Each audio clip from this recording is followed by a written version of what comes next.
The American vlogger Cassey Niestat has accomplished something rare. He has created a style, a new way of telling stories. And of course, this style has not remained unique for a very long time. Cassey has spawned many imitators, but few are able to capture the same magic. It's not having a Joe Big Gorilla pod held at arm's length, hello, or an amazing drone shot with cool music in the background to replicate the Cassey Niestat effect. Welcome to Kaohsiung!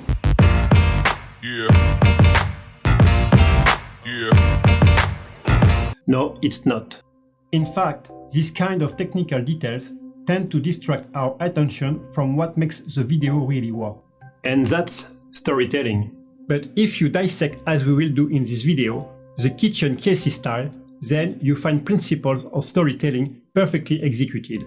And of course, these lessons apply on whatever your format are. Even you do vlogs like Cassey, you give feedback on the skill you learned like me, or you make a presentation on stage or a pitch to a client. Because the essence of storytelling is a story told around the fire of how you manage to capture the mammoth you are devouring, or the parable found in all religious texts. Originally, the goal of the storytelling is to convey a lesson you know, and that lesson is completely memorable. It means that it can be repeated easily later. In short, telling good stories is essential to educate and of course to persuade. Today I would like to compose with you a recent video of Cassey calling "Filmmaking is a Sport." I choose this one because it's short, it lasts only 4 minutes and 13 seconds, and this video shares a healthy message. Filmmaking is now ours. Filmmaking is a sport.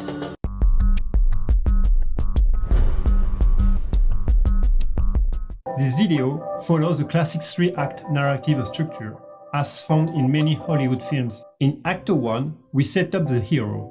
His purpose is the obstacle that prevents it from accomplishing his goal. The first major turning point in this story is a passage from the Act 1, where we put the character in action, to the Act 2, where we will find the bulk of the conflict. In this transition between the Act 1 and the Act 2, the hero is put at the foot of the wall, and he has to make a decision.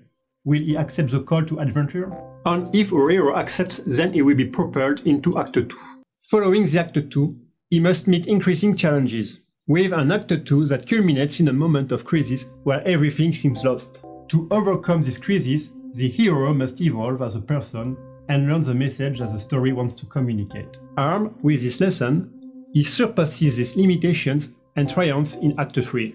And finally, the transformed hero returns among the rest of us, to pass on what he has learned in his adventure. Let's see how Cassey uses this classic structure to get his message across. The video begins with a segment that Cassey called Dream. Go. When I was a kid, I wanted to be a filmmaker. To me, there was no higher artistic achievement than that. I watched movies all the time. I watched all the movies. I bought this book. The challenge is set up in the first sentence. The young Cassey wants to create movies. The question asked by the story is how will he fulfill his dream? The first answer is brought by the next section that I title The Lie. And the Oscars were my Super Bowl. What would I wear? What would I say in my acceptance speech? Would I do Roberto Benigni, pull a Sally Fields, or play it straight like Hanks? Thank you. But more than anything, I just wanted to make great films. I wanted the big cameras, I wanted the big crew, I wanted to work with the best actors, I wanted to read the best scripts, the crane locations, I wanted all of that. I wanted to be the version of the filmmaker that I thought was the only version of the filmmaker, the ones with the fucking bow ties. That's what I thought it meant to tell stories. Why did I call this section The Lie? The lie refers to a concept that writers call the lie that the character believes. The idea is that the best stories are not those where the hero fights against the villain. These are the ones where the hero is transformed by his journey and the encounters he has made. This evolution of the hero can be explained in the form of a lie that the character believes. It means that it's a false idea that he has on himself or on the world, and that he will have to give up at the time of crisis at the end of the Act 2. The lie to which the young Cassey believes in it is that a real director has a big budget and wins Oscars. Of course, at this time the young Cassey does not know yet that it's a lie. But the Cassey of 2018, who tells us the story, sends us the message with a subtle approach. I wanted to be the version of the filmmaker that I thought was the only version of the filmmaker. The ones with the fucking bow ties. That's what I thought it meant to tell stories. There is another storytelling idea that is interesting in this section.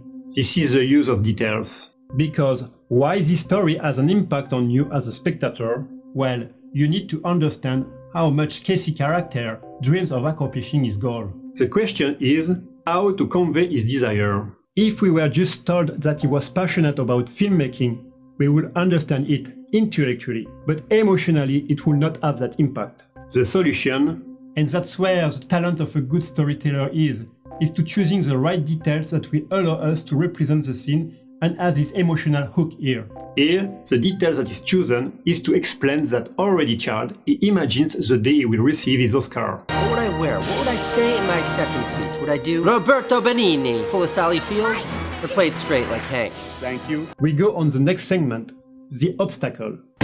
See, if you want to be a writer, all you need is a stack of paper and a pencil. If you want to be a painter, you need a brush and a canvas, you can be the next Picasso. But when I was a teenager, when my filmmaking fantasies were at their peak, if you wanted to be a filmmaker, you needed resources, education, you go to that film school, you had to have the right age, you had to get to film, have a movie, you needed money. In order to make movies, you needed all those things. All those things I didn't have. Filmmaking was this exclusive club. It was for the chosen few. To create movies, you need a lot of money. And to have the money, you have to be part of the VIP club of Hollywood. The obstacle put forward in this first act is therefore how to enter the club and face such an obstacle. Cassey must make a decision. And with the decision comes the doubt. So I started to think, maybe this isn't for me. Maybe I'm just not meant to be a filmmaker. Maybe I'm not allowed to be a filmmaker. Maybe it's unrealistic. Maybe I have to find something else to do with my life. Here he is tempted to give up his dream, and he must make a decision on his future. His decision forms the turning point that will bring him to the Act 2. Act 2 begins with the decision to pursue his dream. But this was my dream! And if there's one thing I know about dreams, it's that to achieve them, you have to stop at nothing. Act 2 rests with the obstacle that was put in place in Act 1. In this case, how is this Cassey going to get into this closed club of Hollywood? And with this, Cassey will enter a phase that I call the fight. I spent 10 years chasing it down. I said yes to every opportunity that involved picking up a camera. Bar mitzvah videos, wedding videos, birthday videos. The grind is not glamorous. Getting killed. Getting totally killed here. And this is the trailer I used to live in right there. But I once again, notice the detail. He tells us that he do not serve himself by making bar mitzvah, and he is hardly being able to live in a mobile home. And with these two small details, we have the picture of a broken creative. Fortunately, by perseverance, Cassey will gradually overcome the challenges that face him. And this is a section I called success. In a film, this section would have a major part of the time to the screen, but this video of less than 5 minutes focuses this section in less than a few seconds. In the end, it's working, thanks to a feat of strength in the editing that gives us a sense of challenges and actions that is linked with the success that goes up little by little. I could not give up. Get in the other lane when it's safe, Joe.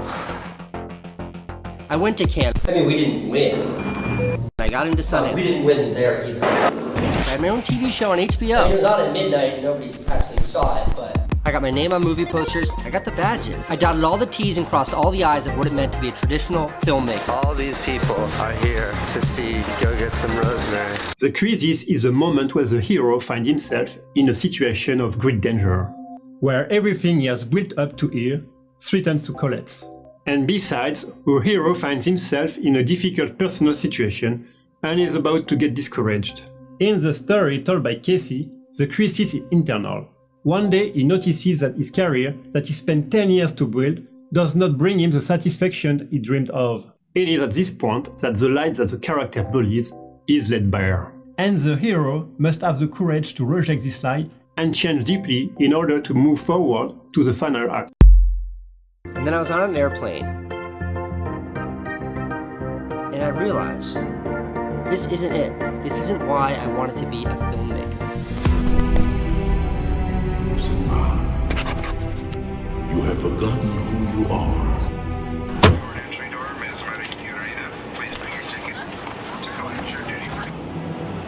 wasn't the red carpets, it wasn't the film festivals, it wasn't the awards, it wasn't the award shows, none of that shit. The more time I spent chasing down the facade of success, the less creating I was actually doing. How can I go back? In fact, it was after winning the biggest award of my career that I just said, fuck it. I just want to make internet videos. I'm going to make a movie every day. A proper daily vlog. Oh, good I'm God. psyched. To overcome this crisis, Cassey must reject the lie he believed for a very long time. He must discover that now anyone can tell his own story. We do not need to go through the Hollywood system anymore. It is in this epiphany that hides the persuasive power of a good story. Because a character began with a lie and an idea about himself or the world. And therefore, the storytelling shows us that the lie is false. Not through arguments, not directly attacking your belief, which is rarely effective, but on the contrary, through a character with which you can identify like you or me, and that illustrates the emotional consequences of this lie. Besides, I think that the worst video of the chain of Cassey Niestat is the only video that Cassey gave up with this pattern. Hillary Clinton. I will be voting for Hillary Clinton. In this video, published a bit before 2017, Cassey declares his support for Hillary Clinton, which is not a problem in itself, but it came totally out of left field. There is no story, it's just Cassey who looks you right in the eyes and who makes you morally. And so on. This video was badly received, with more than 200,000 dislikes. Cassey even recognizes that it was a mistake. I think that video was a gross misstep, and like I was extremely emotional about that election. And look, at the end of the day, do I think that Hillary Clinton would have made a better president than not? I don't know. The contrast is more and more stunning that to return in today's video. Well, in this video, Cassey has an equally direct message to deliver. Now, we live in the future, and chances are there's a camera in your pocket that's good enough for the big screen. But you don't need the big screen. A few hundred people might show up in a movie theater, but put it online, millions. Find an audience. Find a small audience. A slightly less small audience. Find your audience. Tell your story, start a conversation. Get that idea out of your head and into your video. Make again. Make something terrible. Make it slightly better. Make it a lot better. Make it great. Finally, films, movies, videos, the most powerful form of storytelling that's ever existed. Something that used to be entirely out of reach finally. Filmmaking is now ours. Filmmaking is a sport. This is the new party, and now everyone's invited. Was that good? The final message here is that you do not need to be part of the VIP club to tell stories. Anyone can take a phone and start now. And this message is not just stuck in the end to moralize. It's not an overlay to add to the story to sell an idea. On the contrary, the story and the message are totally inseparable. The message is introduced from the second section of the Act 1, through the lie, whose direct consequence is the obstacle that will trigger the Act 2. And the lie will also create the crisis that culminate in Act 2, and ultimately causes resolution through an epiphany that will reverse the lie. And that's why this is so good when Cassey Niestat has a message to deliver. In general, the best way to make someone change his mind is not to attack it frontally. And sometimes the best way is to tell a story. And for that, nothing better than to draw inspiration from the structure of the biggest Hollywood blockbusters, who work just fine in a video of 4 minutes than in a film of 1 hour and a half. Thanks for watching until the end. I will put some other video similar like this one in a few days. So if you like this one, then you know what to do. It's always a pleasure. Do not forget to subscribe because I will upload some other video. So I leave you here. Now I have Mandarin course. Bye bye.